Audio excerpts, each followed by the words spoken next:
All right, guys, you are in that barn. It's still very dark. Esteban, you are out cold, laying down over there beside the armored man. And at the same time, you have this woman down on her knees. And the last thing that we remember hearing was click of Doc's gun running out of ammo.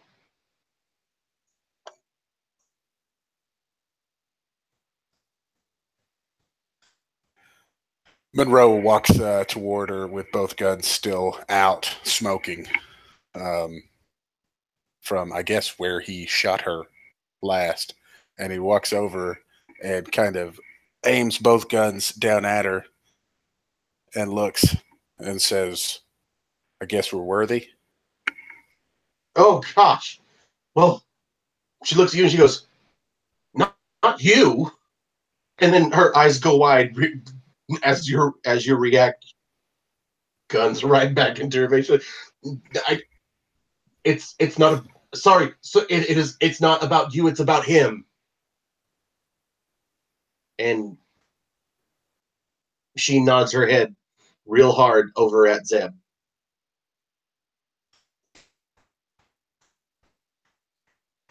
He's worthy. Madam, I have no idea what you're talking about. Well, it's you, right? It's you. You're the one who did that, right? No, he shot you. I'm pretty sure. No.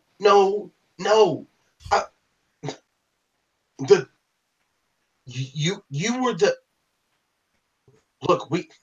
We've been going through town trying to figure out what's been going on. We've been trying to figure out where that wave came from, and after tailing you for a bit and finding out that it's you and watching what you did, and after fighting the five of you, you're the one. You're the one who did that with the magic.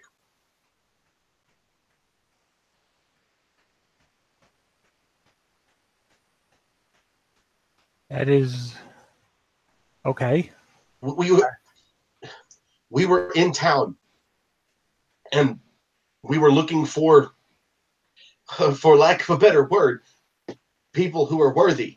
And when that wave hit me, I knew we had to find where it came from. And it's you. And you are worthy. Russet interjects, cracks his fingers, and he says, "When you say worthy, what do you mean?" Well, you used that magic, right, sir? Yeah, I dabble.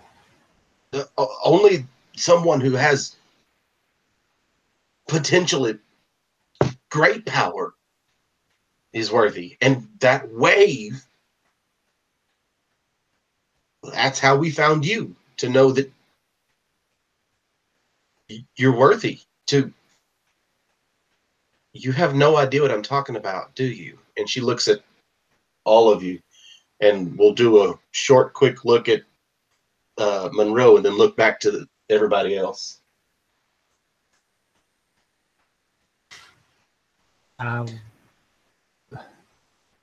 You better explain it before I get angry. And trust me, you don't want to see him when he's angry. He makes the orc look like a choir boy. I don't know about that, but okay. That's an interesting thing to say. Cool. Building you up here. Yeah. You know what? Let's make that coercion roll.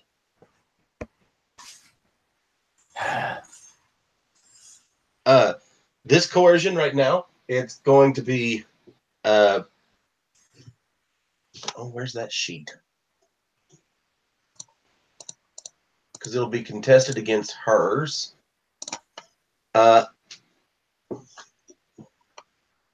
I'll give you.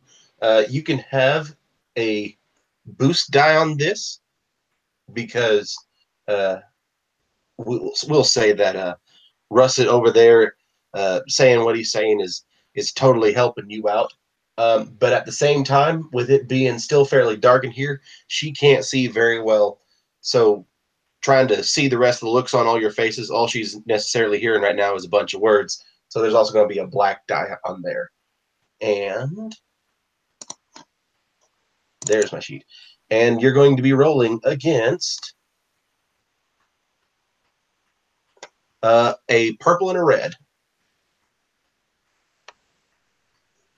Okay, so I got a black, a purple, a red, and my dice in the blue.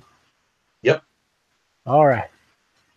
While he's doing that, I think Monroe would kind of holster the his guns in his pocket, hearing that the conversation is drifting towards magic, and maybe not interested or something. But he's going to walk over and first give a painkiller to Esteban. Painkillers will only take care of wounds, not strain. Okay. Well, then he would go over and think about it and be like, "Oh, well, this isn't going to work." Put it back in his pocket and Well, I was knocked out due to injury, not strain. Wounds is what put me out.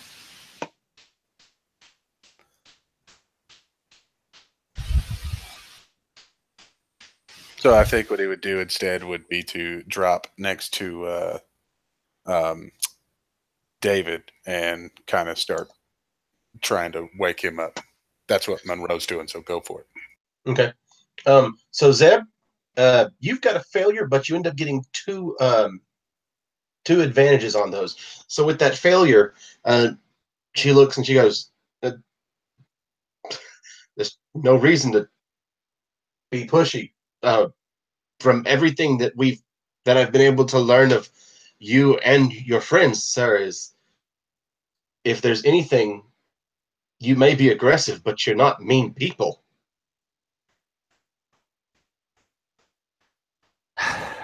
Maybe you forgot about the man who tried to shoot you.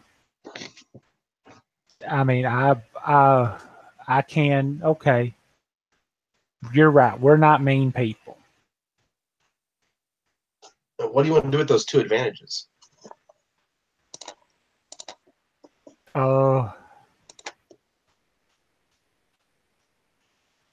We like to play maybe we some of the little spark thing from him has lit from the metal man has lit the room up a little. I don't know exactly how that goes about, but maybe he had a way. Maybe there's a light source that on him that powers on, or makes the room a little brighter. Sure. You could. You can say that you notice in the room that there's oh gosh, you could flip a story point to go, well, look what we've got here and make that work. You notice that you can to notice something important. You can give her a black die on her next check. So like if you want to just go, we light up the room. Yeah. Maybe if it can be, maybe the two advantages, see like a lamp, and I just like, take a match and flick it and stick it to it so it'll light it up. Well, here, maybe let me illuminate your particular surroundings. Cool. I'm totally down with that. So you got this room lit up. You've got it lit fine for it's bright light for short, and it's dim light out into the medium. And now you can see that Russet is baring his teeth. Oh my. No.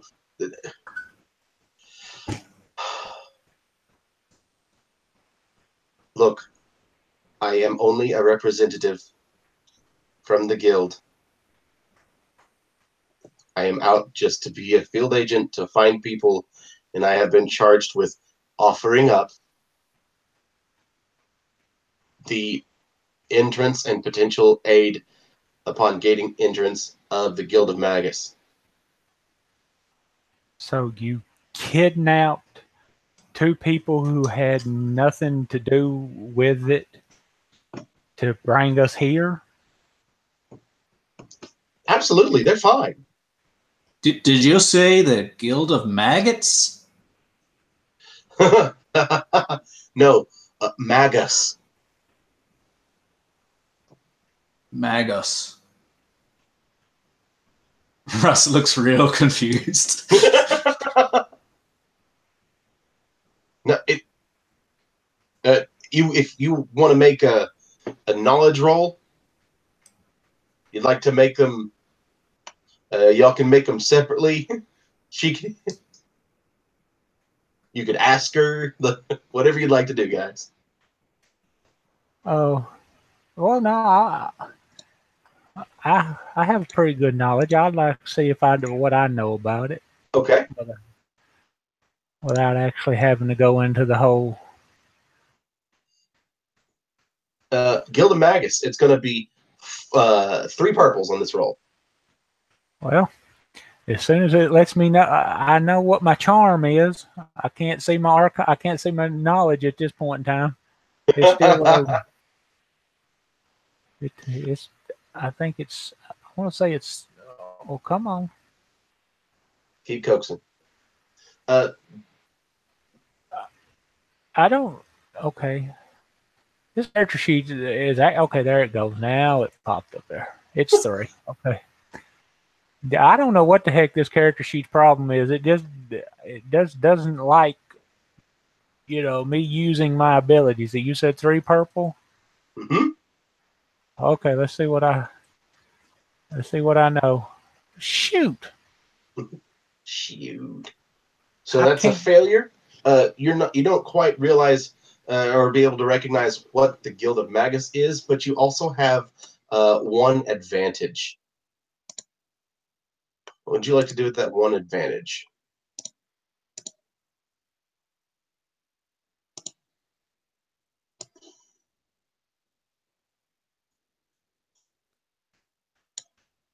Well, I'll give a blue to whoever else wants to try.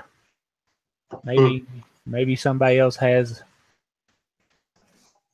So what Russet's going to do is he's going to just like breathe out a sigh, and he says, well, I don't want to be worthy for a Guild of Maggots anyway. And he walks he walks towards the door, away from the situation.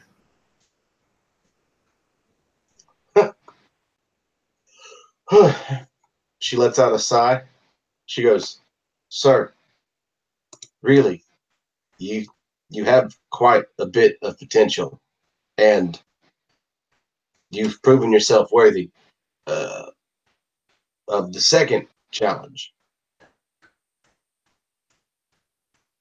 I'm afraid I'm going to have to turn down your invitation to the order, although I'm sure that it's a very fine order. I have a different matter to take care of. So if you could just go back to whoever you report to and tell them that I respectfully decline, we can go about our business. You can go back, get the bullets taken out. Or I know we know a good doctor. And he doesn't charge too much, I think. But I would like. I don't want to join your organization.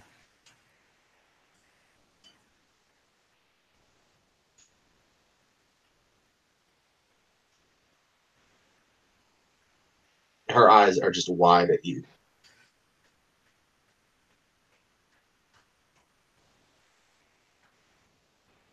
Looking at everybody else.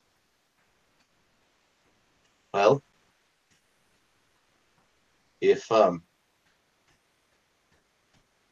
that's the way you feel about it, and she stands up.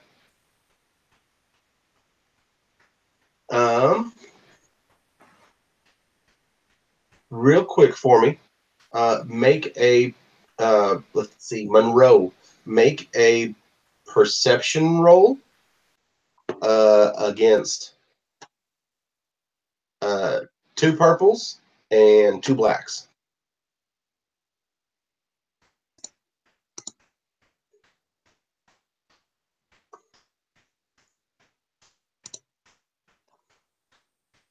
Cool. You've got 2 successes and a threat. With those 2 successes, you actually find that in their pockets, like inside of David's pockets and both of the McGillicuddy's, there's 25 pieces of silver. Each one of them has a pouch with 25 pieces of silver in it.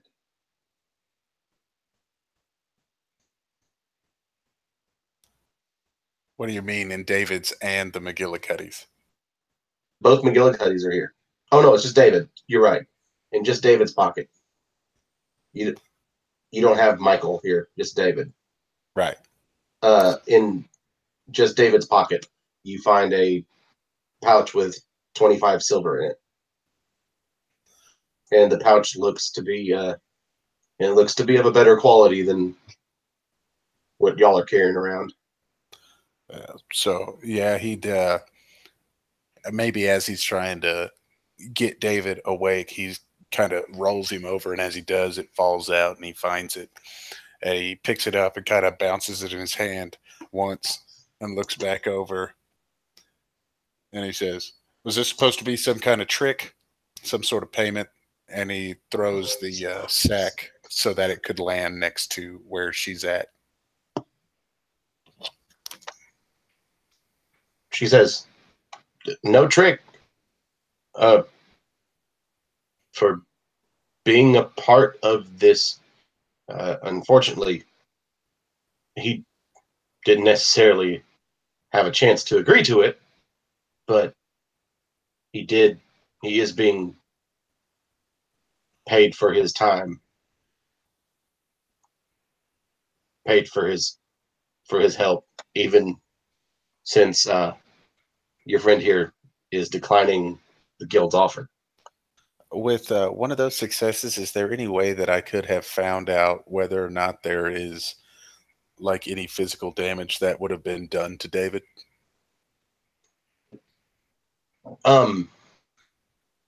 Sure. Or do you want me to roll something else? Let's go with that. Let's go with you just doing a quick look over him. The signs of not necessarily you looking at it from a medical perspective, but what you know of getting beat up or being tied up or being hurt, those signs of like an aggressive kidnapping are not there. But he's still unconscious. Mm-hmm. So me jostling him around would tell me that he is unconscious, not asleep. Correct. And so Monroe would kind of stand up and stretch out. And he would look towards Tank, I believe was his name. And he'd walk back over and kind of scoop up the sack of coins and toss it back over towards David. And he would kind of grab the lady by the arm and stand her up. Says, "Not sure you did what you did and why you did it. And not sure that it actually makes it okay that you're paying somebody for this. But I guess if there's nothing else that you're trying to do here, if the only reason you came here was to try and find him, and he's not interested, if you're going on your way, then we'll let you." And Russ, it's like, but why is she here with him, with David? I mean, like if she just went along with it, like it's still not the right thing to do to prey on this poor man, surely. Oh, no. I did not prey on him. Prey on him would mean I intended him harm. His whole purpose was to get your attention, to have you come to this location, and to have, well, a test of worthiness. But why is David unconscious? Because I made him unconscious?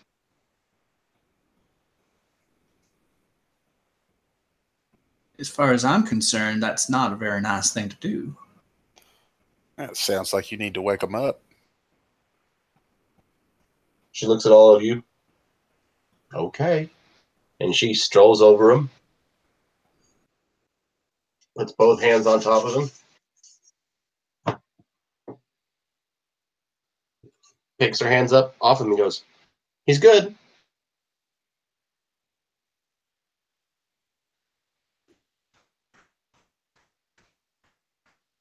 Now, is this the last time I'm going to be? And in the middle of you talking, you hear as he sits up. It was so cold.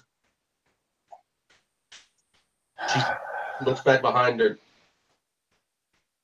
Took longer than normal. Sorry. So, now that we got that bit of theatric out the way, this is the last time I'm going to see you, right? Can't promise that, sir.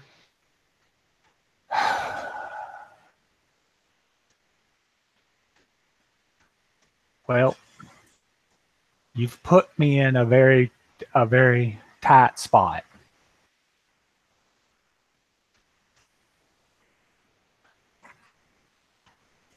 I'm not capable of speaking for the guild, sir. If they send me back out to find you, then, well, I'll do my best. Maybe you'll be in a better place better place to accept an invitation from the Guild of Magus.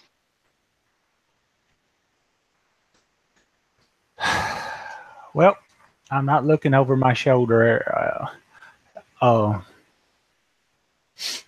the time. I pull my gun out. Now we have two choices. I have no intention of joining or looking behind, so you have a choice. You can walk away. You didn't find me, and you ain't gonna find me. Or I finish what the doc started. And 3 of them appear. She says, "I'm not looking to hurt you, sir. I don't know why you're worried about that. You may have more things haunting you than just someone wanting to offer you a position of authority and power." And this is coming out of all 4 mouths right now. In speaker. Or in stereo. But if what you want is a fight, be my guest and pull that trigger, sir. That fight won't come to you now. It'll come to you when you least expect it. Because now this is no longer a test. Get out of here before I forget that I'm a gentleman.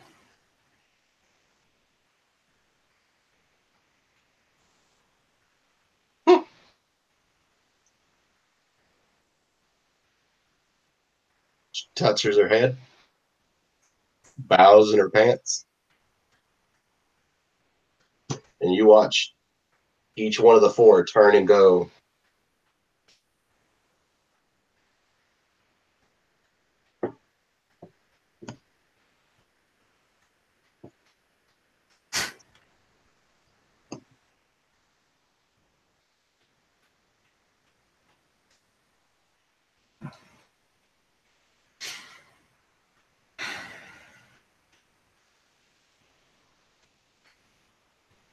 You hear as steam starts to just billow around Tank. Well, I think it might be time for us to go. Meanwhile, Russet's gone over to David and he's patting him on the back. He seems to be just coming to, so he's like trying to make sure he's okay. He's like, what have you got to say for yourself, sir? So, real quick, who's by tank? I believe Esteban is. Yeah, I was gonna say I don't know if I think what. Yeah, I'm not knocked out. I'm just really asleep. Where are you, Monroe? Because I hear that one's by David, another one's by David. I would have been in the space between where David is and where she was kneeling. Okay.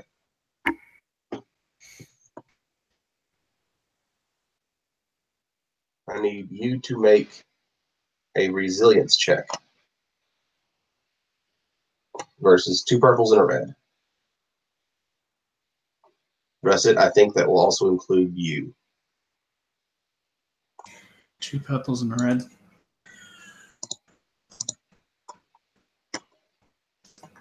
Resilience. Okay. Before you roll, Monroe, you did yours. You do not have any successes or failures, but you have 2 advantages, or excuse me, 2 threats. So you will take 2 strain, and you fall unconscious, asleep, not strained.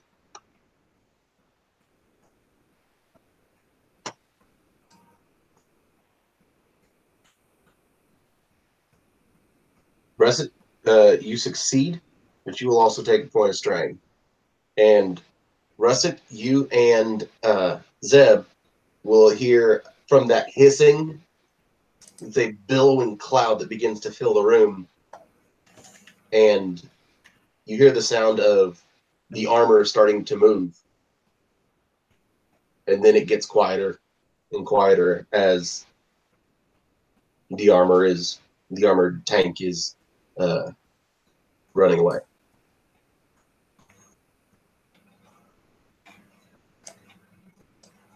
It's running away. But it sounds as if the armor is moving away from you.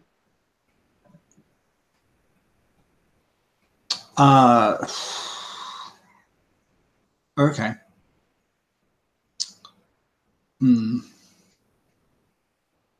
So I'll tell you my quandary. Okay. Russet has just asked a question that hasn't been answered. Okay. But he probably hasn't seen a suit of armor quite like this. He's made his own armor out of cogs and pulleys and gears and all sorts of stuff. But this one with pistons, he hasn't seen something quite like it, and he's very interested in it. And he probably doesn't want it to get away because he wants to learn more about it.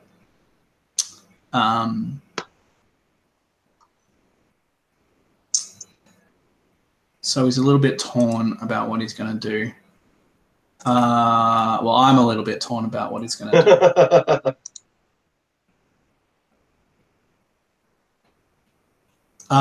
To date, just trying to remember what's happened with David so far.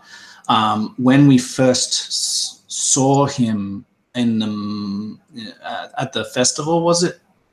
He was trying to get away from us, I believe. Is that right? He was running away. Yes. And he's not like getting up to move away from us at this stage? No. All right. So what Russet will do is he'll look over to Monroe, see that he's down, see that he can't sort of be like, look after this guy. So he'll turn to Zeb, I guess, and just sort of point to David. And he'll go after the suit of armor because he is, yeah. All right. So we have a chase. Real quick, what we're going to do is I want to finish here in the barn. And y'all see Russet take off running. Zeb, everybody else in the barn is asleep except for Doc, who is on autopilot. Okay. Well, when everybody else is running, well, not running. I'm sorry. We got people asleep, and Russet is running after the armor. I do watch. Zeb will watch him. Chasing after the armor. Well, I hope he catches it. And without even, if David's in arm reach of me, Zeb is just that and just hits him with his pistol across the face as hard as he can, and he'll put it up and pick him back up. That's a warning for the next time you decide to help somebody come after me. The next time I will slit your throat. So you sit down and you sit down next to Monroe and don't move. I'm going to make sure that my friend doesn't get killed by no metal armor. You do whatever you got to do to protect them, but you better be here when I get back, or I'm going to finish what I started. Okay. You can call it aggressive negotiation if you want. No, Clyde. The proper term is you hit him with the pistol and look at him and go, "That's an attention getter." Buford T. Justice, son. Buford T. Justice. You got to do that, son. So then, where this is starting off. Our ranges are going to be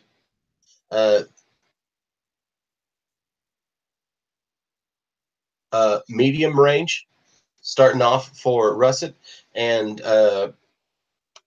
Zeb, are you actually going to participate? Oh, well, I was fixing to check something, but I don't think I can actually. I was going to see if I could do haste, but I think haste is out of my jurisdiction.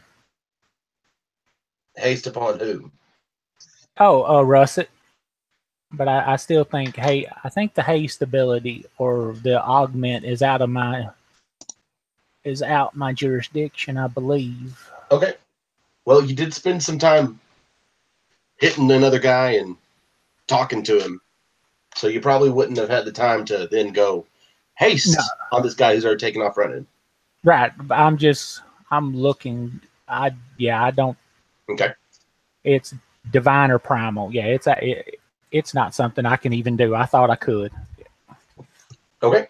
So then what's going on here is the way that the chase will work is I went through and I wrote down the rules and I figured it all out. So step one, we determine our starting distance. We've done that. You're at medium range behind him. Step two, you can make an athletics check. And it'll be contested athletics check. If the pursuer, you, wins, then you close the distance by 1 range. If the person being chased wins, then they increase the distance by 1 range. Currently outside, running through the fields, both people will be getting 2 black dice on this athletic check.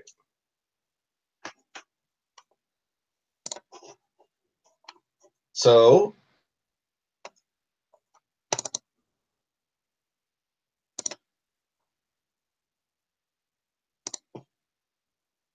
and there are no purples on this check.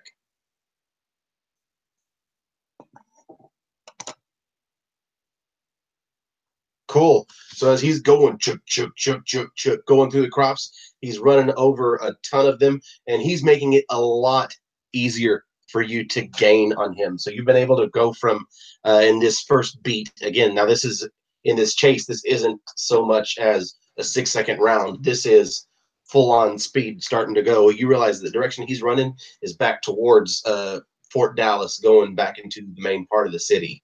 And in that time, as he's knocking over barrels and trying to make this more difficult for you and weaving through the fields, he's unfortunately leaving a path for him because he's so large, and you being just as large as well need that path. So you are able to get from medium range to within short range of him.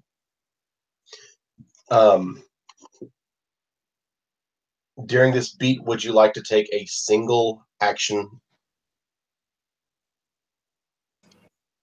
You also have those 3 advantages to use.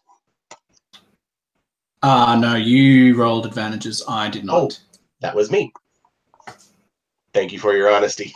With those 3 advantages of mine, then, he will definitely start to make this a lot more difficult, and will begin moving and weaving between the houses. They're getting closer, knocking stuff down in your way, and ultimately giving you a single black die on your next turn. Okay. Will you? Okay.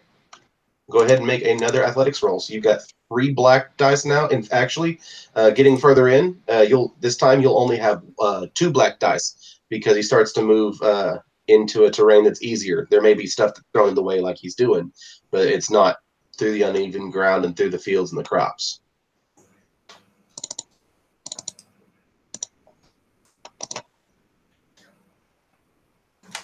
So as he's pushing away, knocking things. In fact, how about this? How about you describe this way? How does he pull away from you? Right. So,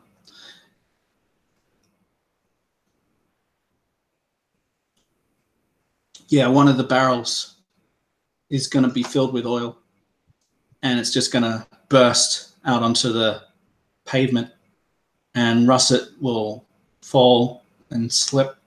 And his armor is, it's got all of these moving pieces, and so the oil's going to get in, and it's going to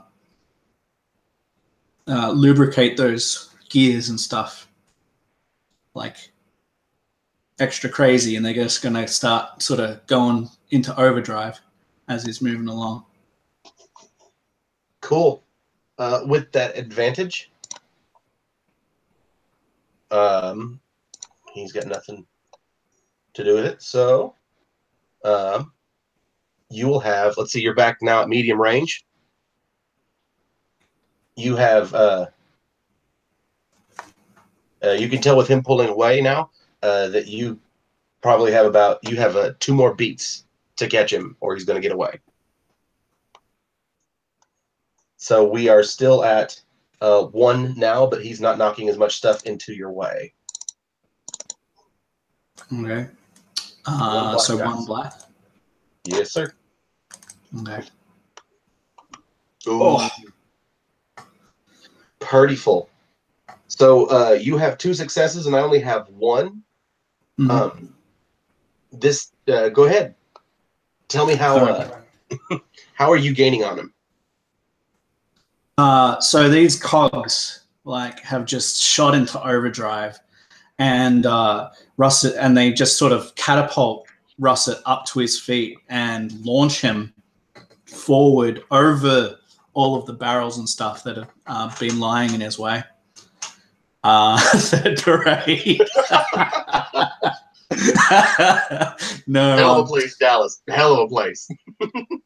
And Russet, as he's used to doing, he's used to, yelling, stop, stop in the name of the law. And I'm going to say that there's a lawman that's sort of walking in the street that's the next street down where David is just about to intersect with.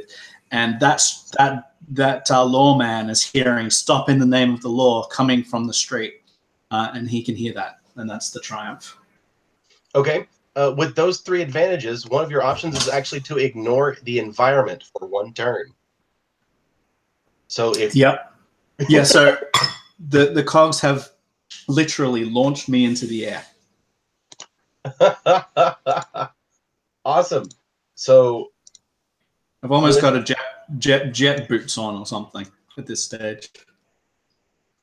oh, nice. So let's see. With that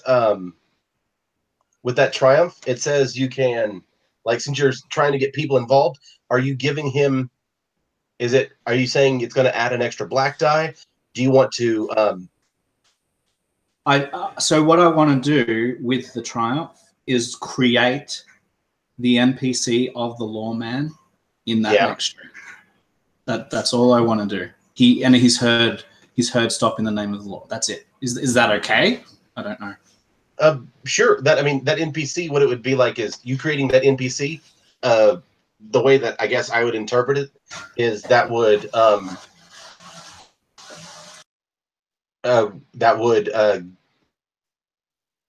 for instance, give him a black die for the rest of the encounter. Because now there's a okay. I mean, if that's good with you.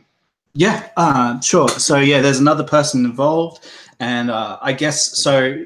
The framing of the black dice is that David's come across this this intersection, and he's heard as well, stop in the name of the law, and he's seen that lawman, and he's gone shit, and he knows it's not David, it's Tank.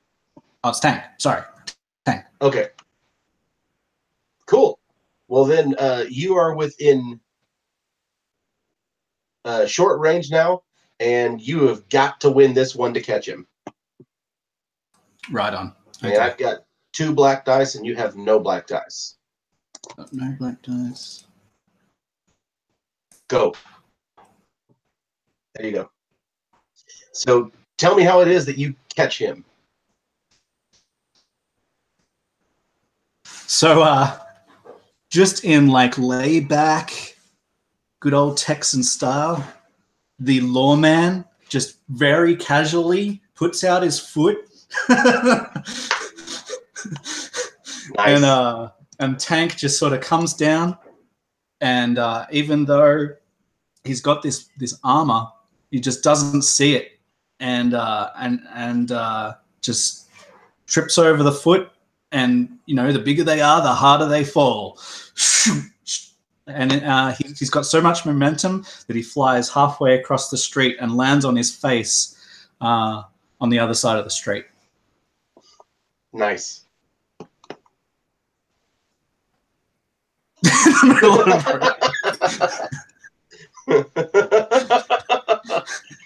We're laughing because Caleb, ever since that triumph, is saying that use the triumph to create another parade. He tripped in the middle of a parade. Everything has to happen in the parade again because it's Fort Dallas. We should just call it Fort Parade. No trumpets. Well, cool. So he trips, he falls. The lawman will get up to him after you. And how do you want this scene to end? How do you see this happening? Right. So the lawman wouldn't know Russet from a bar of soap, but he's obviously stopped the guy. So he's probably like, what's going on and why are you yelling stop in the name of the law? And he's probably asking Russet for proof because Russet isn't exactly dressed as a lawman. Yeah, show the deputy badge. Yes, absolutely. So this is a bit of a weird situation. The lawman is just trying to make sense of the situation. Okay. And yeah. Cool. This is what I'd like for you to do then. Make a cool roll. Yeah. That badge will give you a blue. Yep. But this the deputy to be a native is so uncommon, it is going to add a black die as well. Yeah. And we'll make it versus 2 purple and let's see.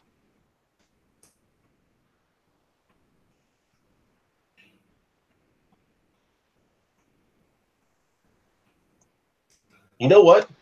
I'm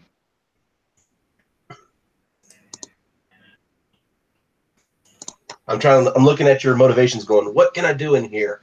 Yeah. Yeah, honestly, I don't have the specifics of what each one of them is for, so I'm not going to penalize you or go after you yet. I know what your expertise is and your pride is for, but I don't remember you're adaptable. So go after that cool roll, and you know what? I'll give you another. You can have another blue die for winning this chase. All right. So I'm sitting at 1 black, 2 blue, 2 purple, and my check. Mm-hmm. All right. I'm just gonna roll it. I'm not gonna flip at this stage. Ooh. So I'm sitting at 2 advantage. 2 advantage. So. So I do not convince him. He's not impressed. So the way I see this going for you is that this deputy sees your badge, and he sees that it's not a standard badge of Fort Dallas, and so instead, like, he's not aggressive with you, but he does, however, hold jurisdiction and say that he's going to take care of this that's happened. Thank you for your help, sir. Mm-hmm. And with those 2 advantages, a suggestion for you. He can say, you can. I'd like to know where he's being held. Is that all right? Oh, he says he'll be. We'll question him, keep him overnight, and if you want to come in the morning, we can. Oh, that's perfect. Yeah, he's offering me to come in the morning. Yeah, that's brilliant. Okay.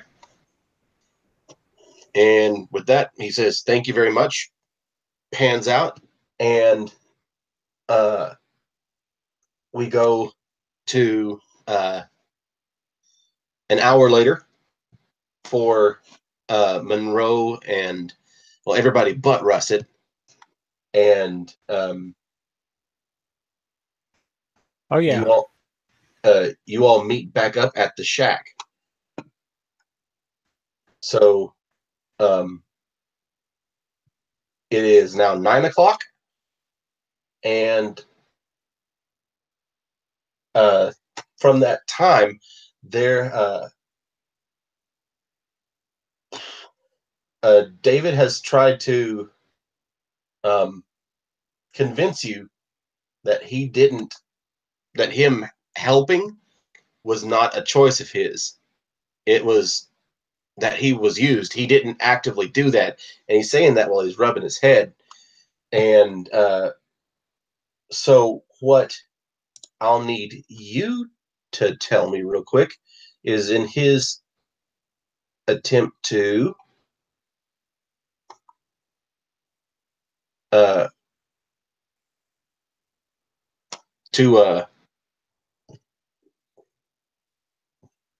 get you to, I guess, let's see, what is it?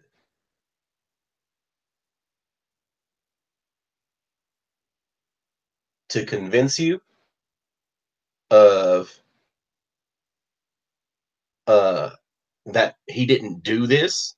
What I'm going to need from you, you know what? I'll have you make the roll for me there, Zeb. Zeb, I want you to make a roll for me, and this is going to be it's going to be a discipline. okay, yeah, like I said, I was gonna go, but when I got out there, they left me. And instead of running all over Fort Dallas trying to hunt a giant metal man and a bear, I just turned around and went back to the barn. I got no dog in this race. Okay. You know that with your time that you can get David back to the shack and still make it to the You still would have time after getting David back to the shack. You would have time to be able to make it to the train to get to Nebraska. You are on a schedule, but right now that schedule is not super tight. Right. So with that, oh gosh, I don't like discipline. Let's do vigilance. Oh, okay. Yeah, let's do a vigilance roll, and that vigilance roll is going to be, excuse me, versus one purple and one red, and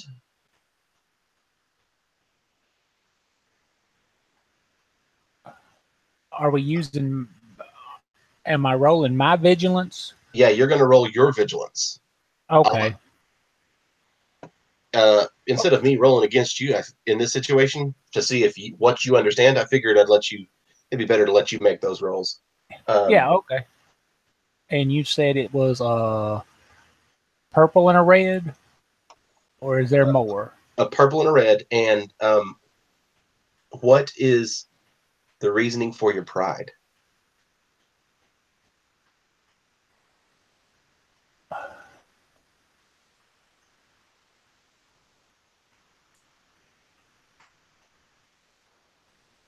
Being a man, yeah, I pride myself on being a man of principles and not shooting the woman when that was what was screaming to do.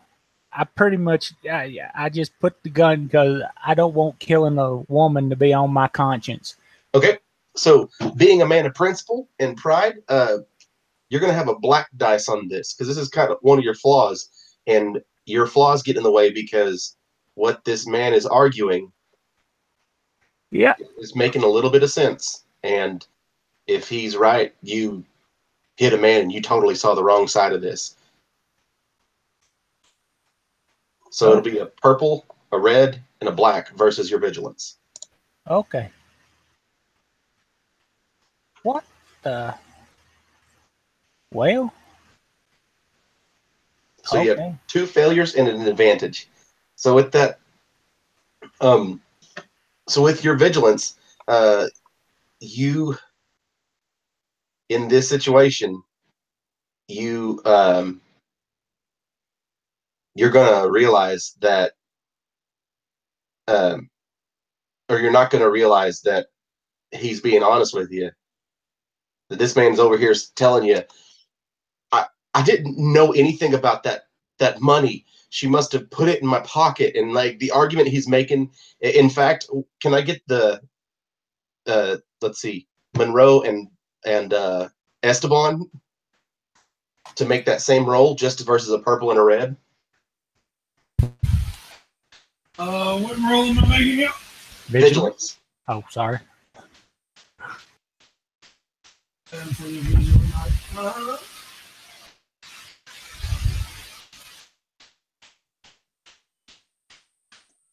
like the story is making sense and you're just not hearing any of it. Versus a what now? A purple and a red.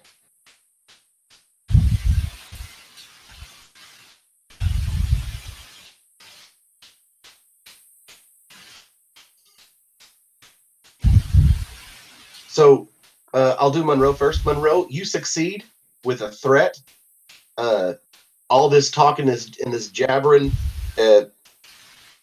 it's too much. In fact, you're probably over there trying to help carry him on as it's moving along, and you'll take a point of strain.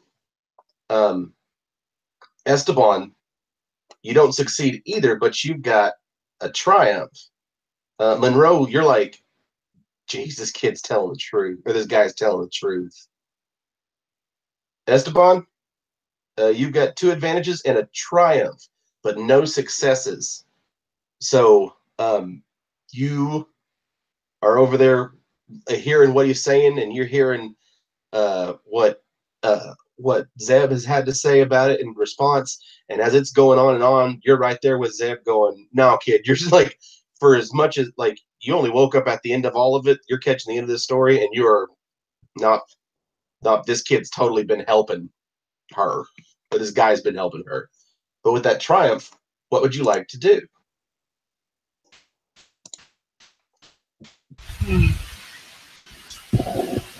Instead of a mechanic wise of giving somebody a benefit, like even though Esteban failed, so that means I believe the kid's helping, right? I believe the kid's I believe the kid's helping, right? The kid's help. Yeah, you believe the kid was helping draw you out, like he was a conscious member of what was going on. So what Esteban does is Esteban walks, and I just see the kid like, sitting there trying to, discuss something, trying to tell his side of the story. Esteban walks and sits Indian style in front of the kid, like right in front of the kid, and looks him right eye to eye and says, I don't know if you're lying. Well, if I don't know if you're telling me the truth. But he sets that pole arm in his lap. And I look at him, I says, I am the strongest in the world. I says, you seen, well, I says, you didn't, you was out.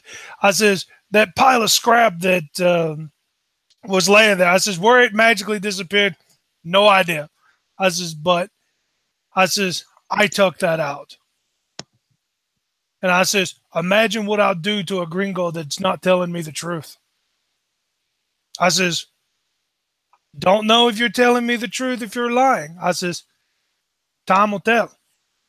Well, you can actually use your triumph to learn the true goal of your target.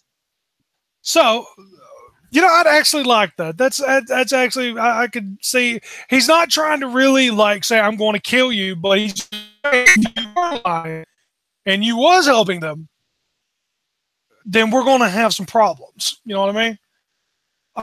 You nothing more than anything else. He even just says it to you.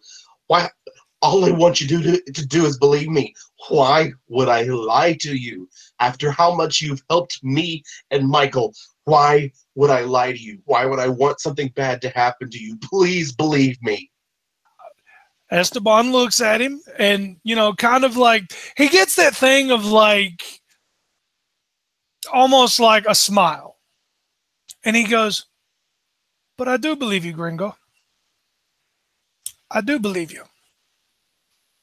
I says, but, I says, for future reference, I says, if you turn on me and, my fancy card person, I don't know what he is. I don't care. I don't care. I says, you ever put us in danger, you don't have to worry about the honeyed words of a card dealer. I says, you're going to meet me. I says, and I'm going to flay you alive and string you up to a tree. I says, but I believe you. I says, so we're good. And, he pats him on the shoulder and says, just like that whole, like, I'm going to flay you alive, strap you up to a tree. But pats him on the shoulder with a nice little gentlemanly, firm grip and goes, what? What? Esteban, will you roll me a blue dice? A blue dice. Oh my God. A blue dice. Okay, fine. Hold Just a blue dice. Because I'm doing a real bad job because I'm trying to get myself trained. But you have a strength that is perfect for this situation. So let's roll a blue dice and add that to whatever your result was. Okay. So did it roll it? Yeah, it rolled just the blue dice. Oh. And Esteban, not only do you go, I believe you, but you actually you not just are you saying you believe him, you know he's telling the truth. You have 3 advantages, a success, and a triumph. Your analytical side jumped in and you're going, wait, this kid literally had nothing to do with it. Well, with that, I look over at Zeb and I told him, I says, I'm supposed to be the savage here, and you're supposed to be the one of honeyed words. Fancy card man. I says, but he's telling the truth. He had nothing to do with it. And there, with that moment of going, fancy cardman, he's telling the truth. And he had nothing to do with that. And with that moment of, you know what, real quick, that moment of what's the look on your face? Will you make a cool roll for me? Make a cool roll for me, Zeb. This is going to be, it's going to be a hard check. And you're going to have a black die. Okay. Oh, I gotta. 3 purples and a black. Well, I can tell you what my cool. I can get the cool and stuff in this character. I think I'm gonna just have to spend the rest of the time with my character sheet just setting up. Do you have it open in Google or as a PDF outside of the internet? PDF. Okay. Yeah, I don't know why it just once I bring it back up, everything has to reload back into it. Well, I got my cool. Okay. All right. You said there. Okay. Now it's 3 purples and a black. 3 purples and a black. And hey, You're able to keep a straight face. With that, you have a success and a threat and a triumph. So with that success, yeah, he's pointing this out, and through your pride, realizing that not only that you can't be wrong, you poker face, exactly, but also that you failed to assess this situation the right way, hitting up on one of your fears. But with that threat, well, actually, first, why don't you go ahead and do that triumph? What would you like to do for that triumph? I have scared. I have scared him to the. He is not going to turn anything. If it happens to deal with me, he's got no part of it. Don't care if they're trying to raffle me off some tickets for the next parade. Nothing. He's not not helping, not hurting, nothing. I'm leaving him alone. Screw it. I'm other than that, I don't really. We already know his true motivation.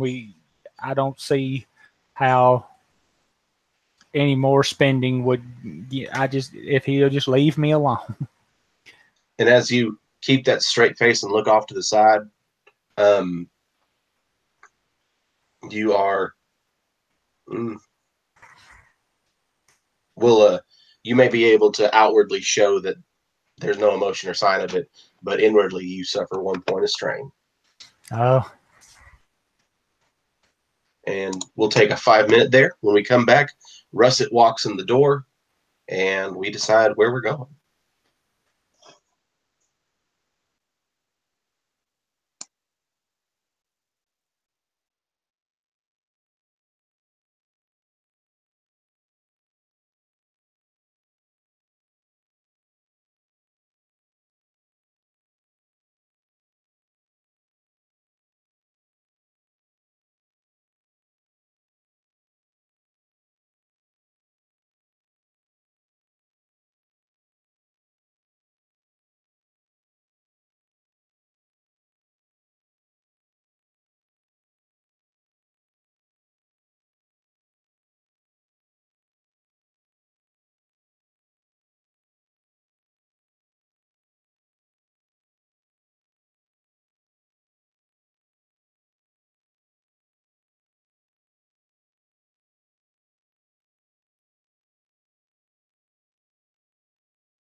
We got a Caleb, a Matt, Clyder, and Eric.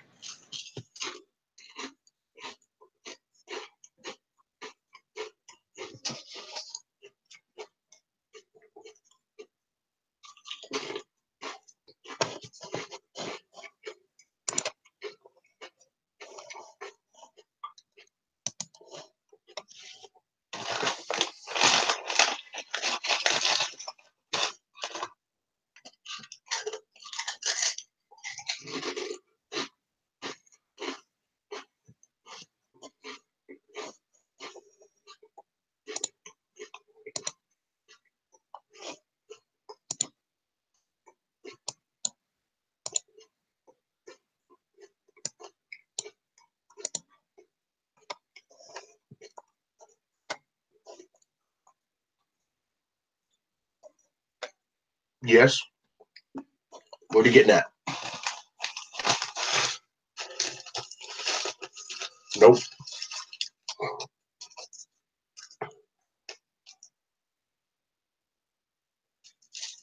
Russet could.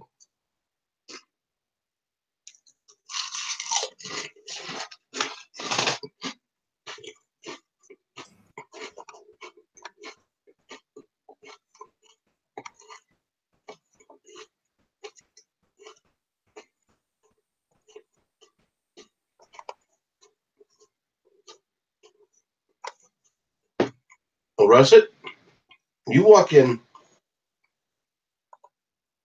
on this odd scene of Esteban sitting cross-legged with his halberd in his lap, looking up at Zeb, and the and David moving across the room. He's even started packing up his things.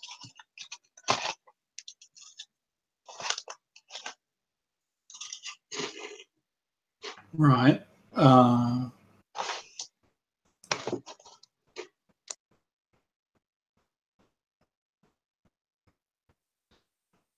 He's packing up his things. So, have we? I guess so. Russell would be asking the group in general whether that means that everything with the McGillicuddies is sorted, just to be doubly sure.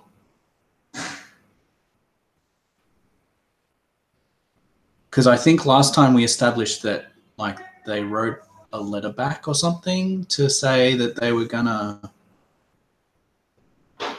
so that to tie that up. Was that right? Can you get the back door for me quickly? Yeah. Give me 1 second, guys.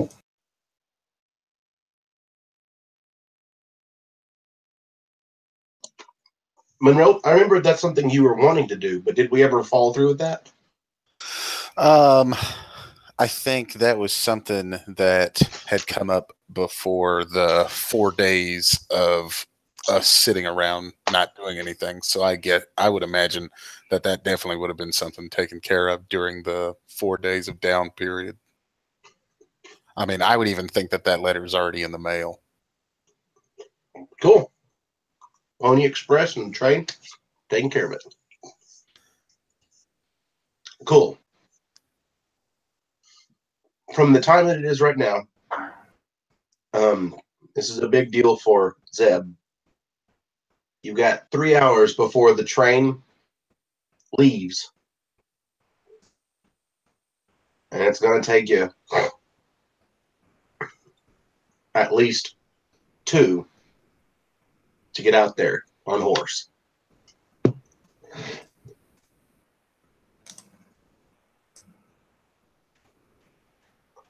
Oh, I will have my stuff packed after we take care of all that, and I'll look at the rest of them. So, have y'all made y'all's mind up?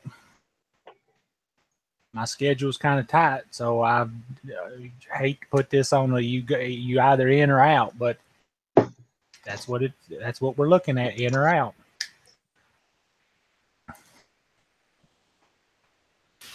I away from the train, like already in my seat of the train. Like, I don't know what you're talking about. Wait, so you can't be just yet, okay? Because the train is 2 hours away. Let me have my moment there. Wagon, how does this orc teleport? He's like, I'm on the train. What? He got. I learned instant transmission from one of those Saiyans.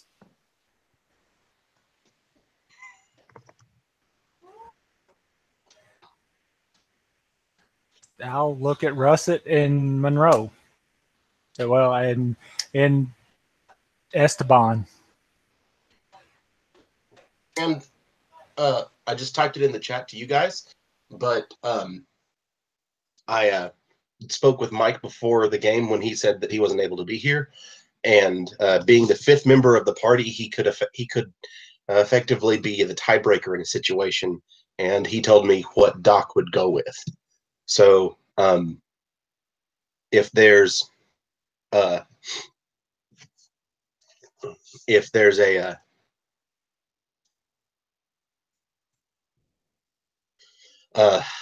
gosh, if there comes down to him needing to do it, then I'll have him be the one who makes the decision.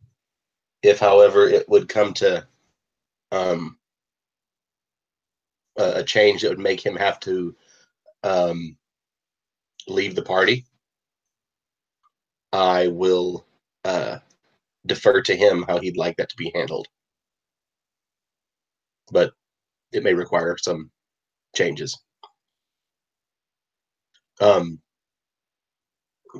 This decision could it'll be. I hope you. Caleb posted he doesn't know if I've made it clear what the weight of the situation is, which is likely true. The way that this goes could easily cause a party split, and not like you go left, I go right. We'll get to the end together, but this is where we shake hands and part ways, and whichever group has the more people, that's the story that continues, whereas the other two characters become NPCs and those players make new characters.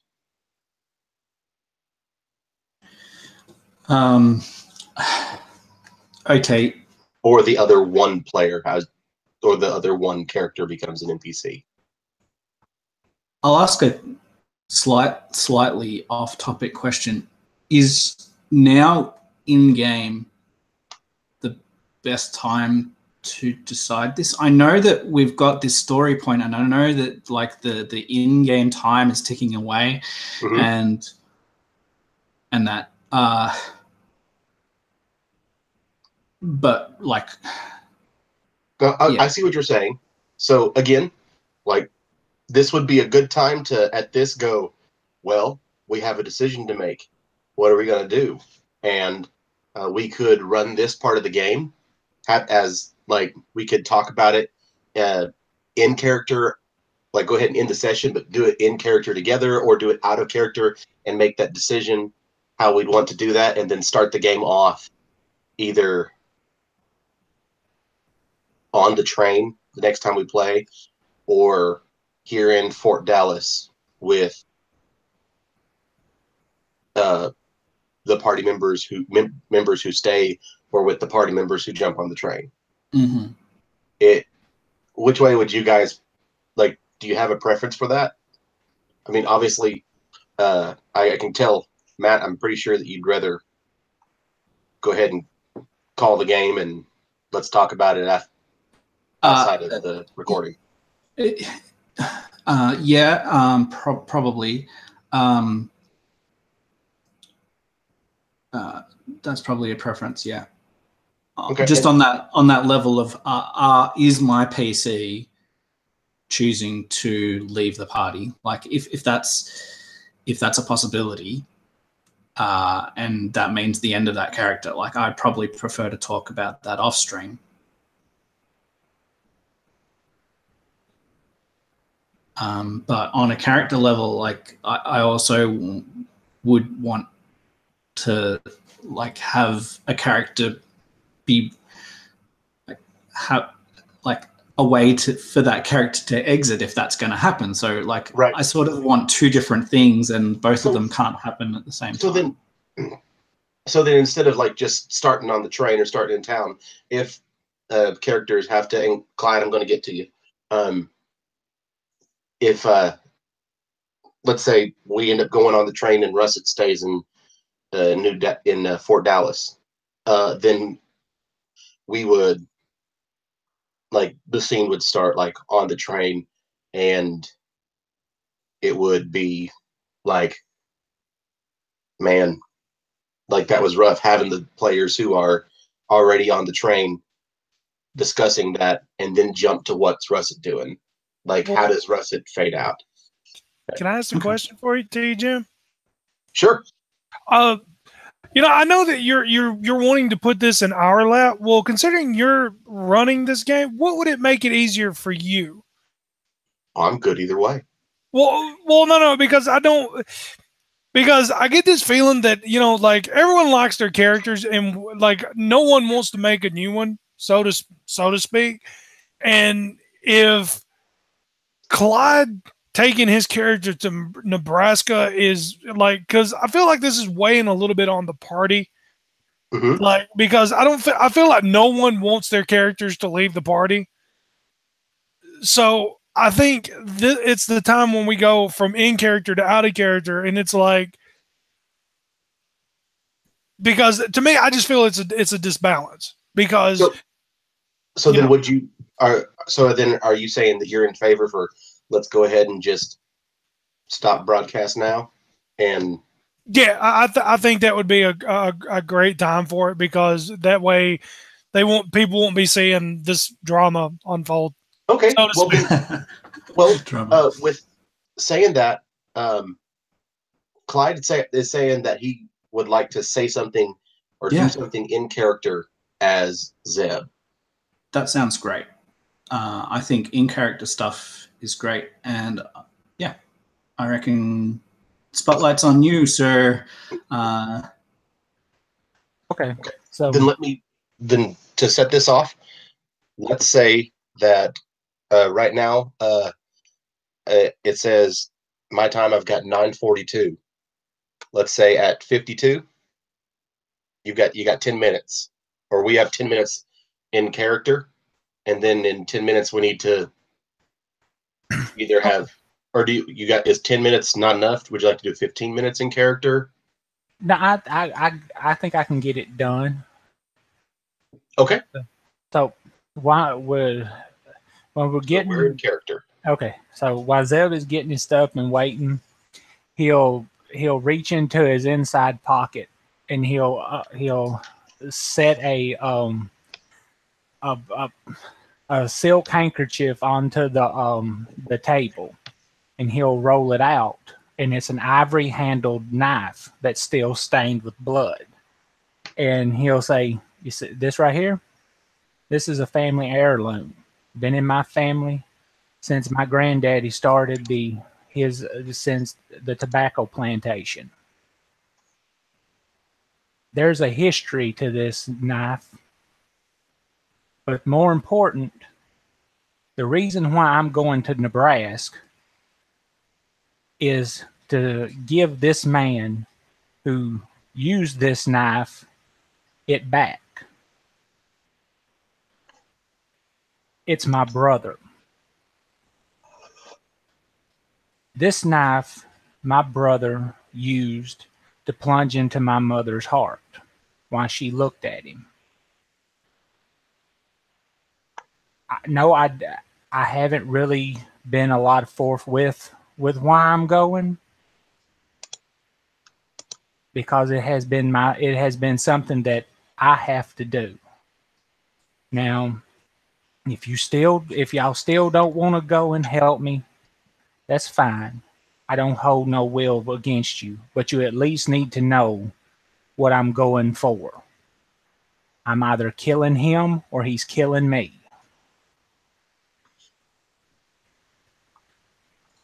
You can come along if you wish, or if you want to stay, there's no ill feelings. And I'll just touch the blade of the rust where the blood would have been and roll it back up.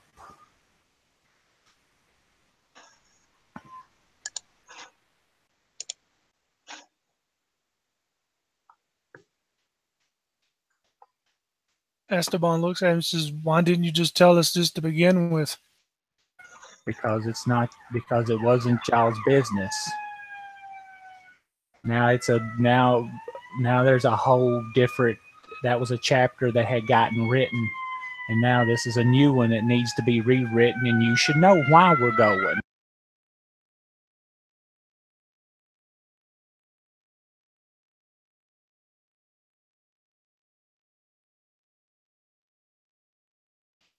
I'm in.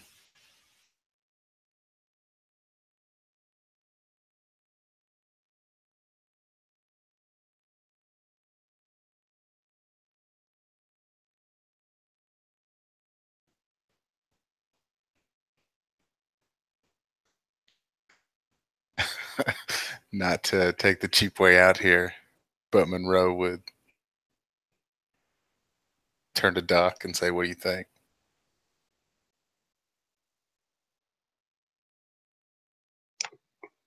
Funny. Doc is still processing.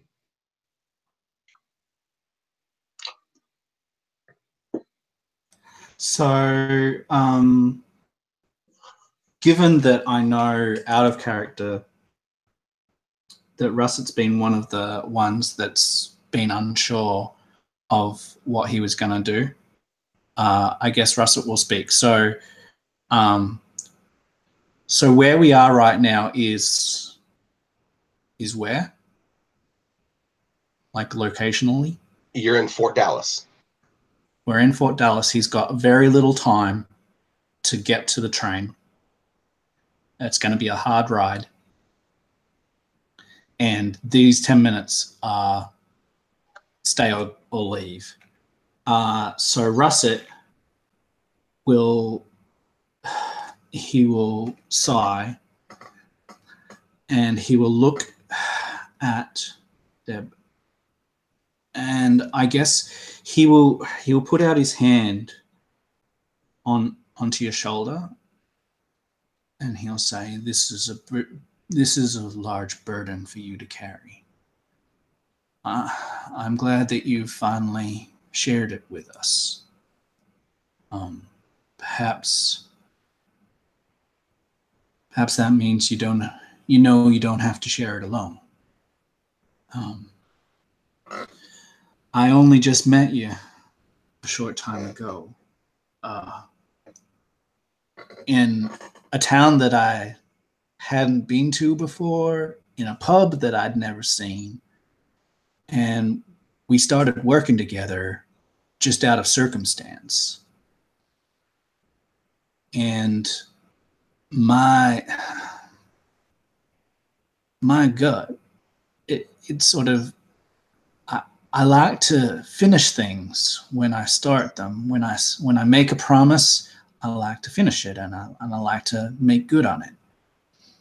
But I also like to keep my friends, and I don't feel like I've belonged anywhere much. I mean, just look at me. Everywhere I go, people look at me strange.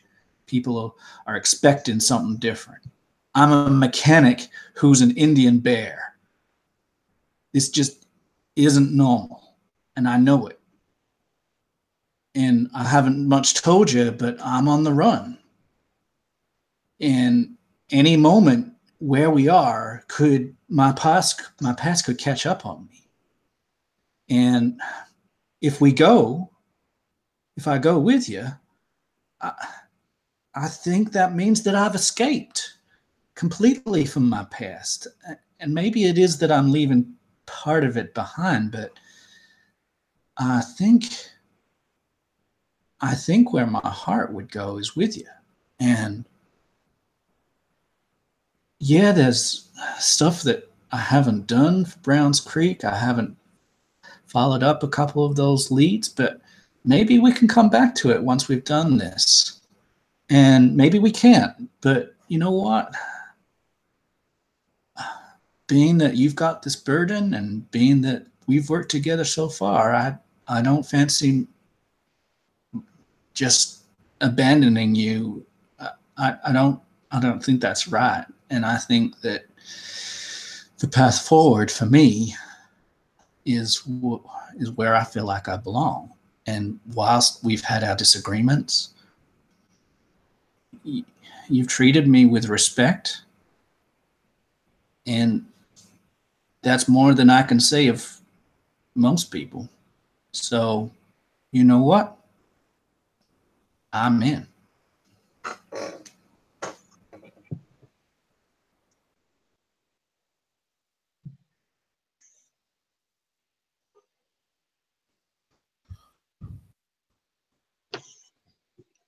Monroe is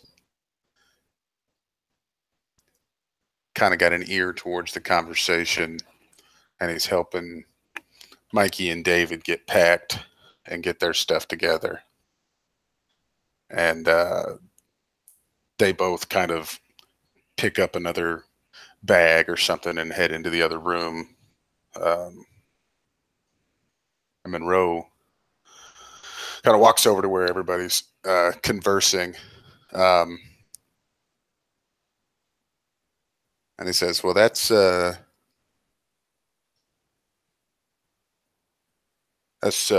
very brave of you, Russet. And I mean that. And Esteban, I know that there's a certain nature about you that being on the road is something that I think definitely is right up your alley. And this business with the past and leaving it behind you and dropping it off and all to pick up, to help another one shoulder this load, to carry that burden, stay friends. I think that's something that's truly honorable. Really do. Helping people, like you say. That's whether it be one of your own or someone you just met and you kind of winks at Zeb. So it's pretty powerful.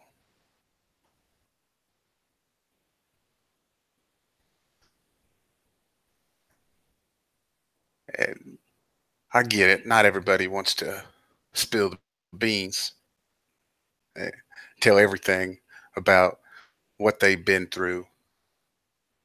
And because maybe it wasn't none of our business, or maybe the time wasn't right, or maybe they don't know how the rest of you would take it. And maybe you just always been by yourself.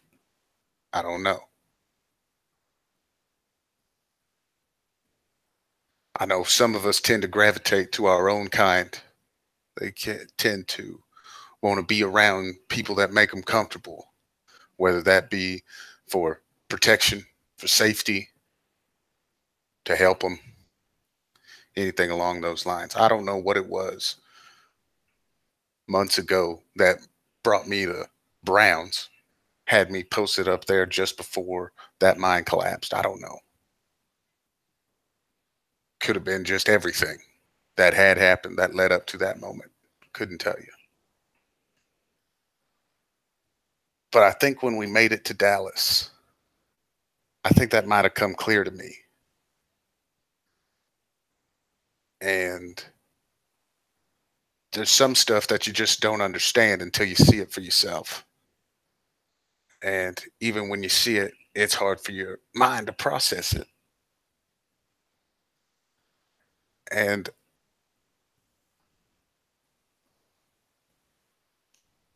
being out there and riding the rails and heading to Nebraska to close a vendetta, to shut the chapter on your life, is something that not everybody gets an opportunity to do.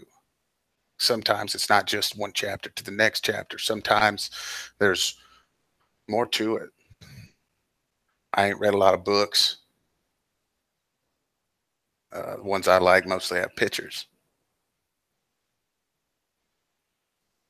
And the ones that I like tend not to have chapters in it. It's just one story. Sometimes they're short too. I don't think that's a problem. I think sometimes people come and go in life, and that's just part of it, you know. When you see somebody, when you have a cause, like you, Zeb, going to Nebraska, you have a cause. Like you, Russet, one thing that's a big deal is you have this natural draw. You have a cause. And that's a wonderful thing. And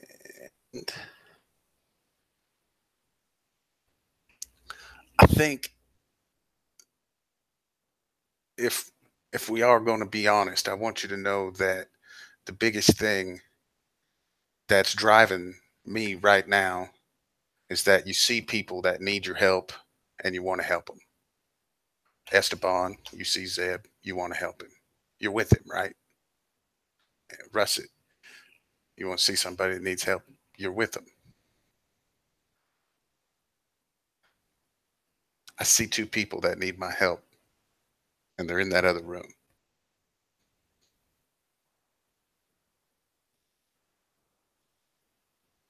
I don't know how to explain it to you.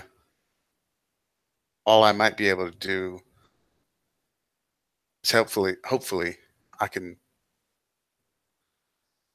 And this whole time you can see he's just sweating, having a real difficult time getting all of this out. And every once in a while he kind of grits his teeth. You can see him, he's just having a hard time forcing this out.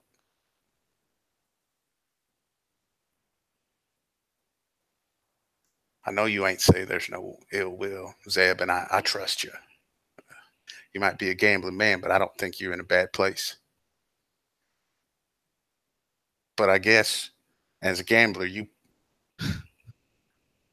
when you fold, you keep your cards to yourself. Well, I think this is an issue where I got to show you what I'm holding.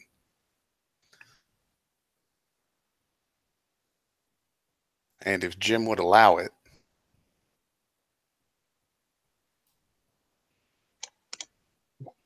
You can do your character, man.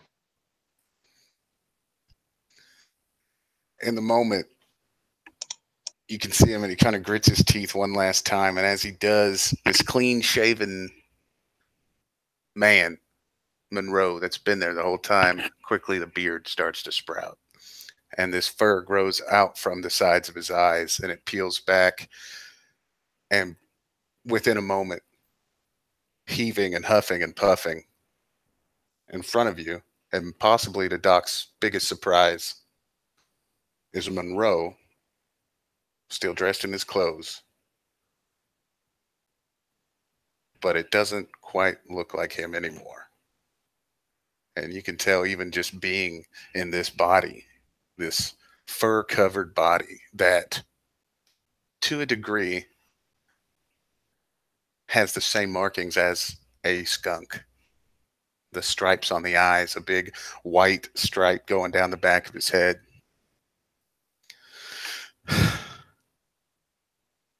Those people in that other room, I got a lot more in common with them. I always have. I don't know what sort of experiments that Mercury's done on them. They, they didn't do the same stuff to me. But those assholes are bad. And if anybody's going to be able to watch them, anybody's going to be able to take care of them. And he holds his hands up, and you can see he's got his fingerless gloves on, tattooed across. It says "Quick Shot" tattooed on his knuckles. He actually pulls his left glove off, and underneath it, there's a brand. That's the same symbol as the circle with the M on it. It says Mercury Core had me up for a long time. And one of the sweetest releases was letting one of them down the other day when I put that bullet right through his heart. If people like that are going to keep coming after innocent people who just don't know a way of life, sounds like those two, they were changed. That's not what happened to me. I've always been like this. Never accepted, going from place to place.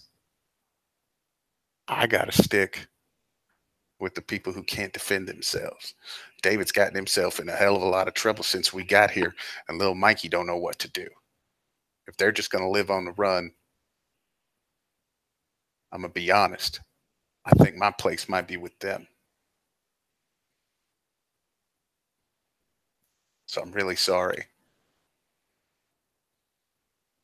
But I don't think I can go with you. I'll hold my hand out to you. We all have our parts to play. Somewhere inside me, Zeb, I feel like whatever it is that's out there in this world controlling us and making us do these things, I feel like whatever might be controlling you deep down, I feel like it might have known that you meeting me for the first time, you had to have known that this wasn't the final stop. You had to know. I just feel like that's just something that the first time that you and I meet, that there might be some greater force that's going to pull me away from you. I'll tell you what, though, if I know that feeling at all, something tells me that won't just be an empty hole. Something's going to take that spot. Something's going to fill that life. And I hope for you that it's getting your vengeance.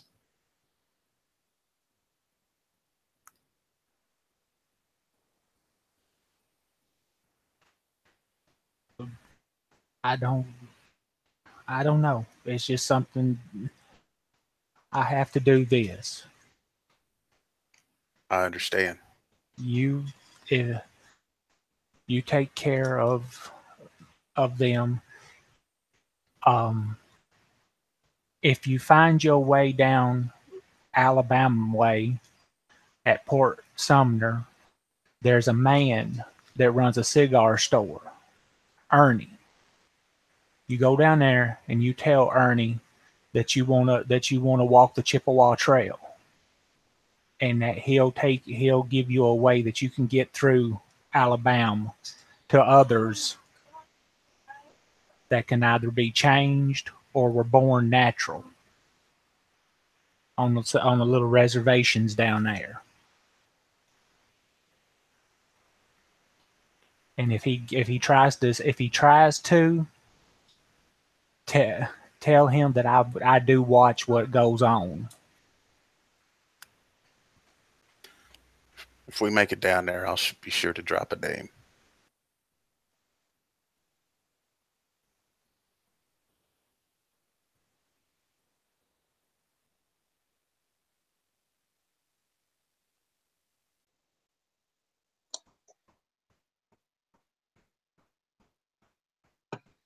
And Doc will, listening to all this, look at you, look at the rest of the group. And Doc will go stand beside Monroe with his back to everybody else. Just kind of looking at him. He'll turn toward him. And then turn toward the rest of the group. And just distance himself a little bit more from Monroe. But not quite going over to the rest of the group.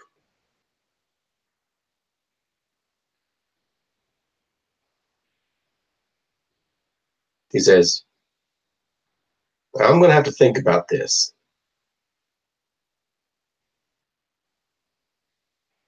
Yeah. And he'll walk out of the shack.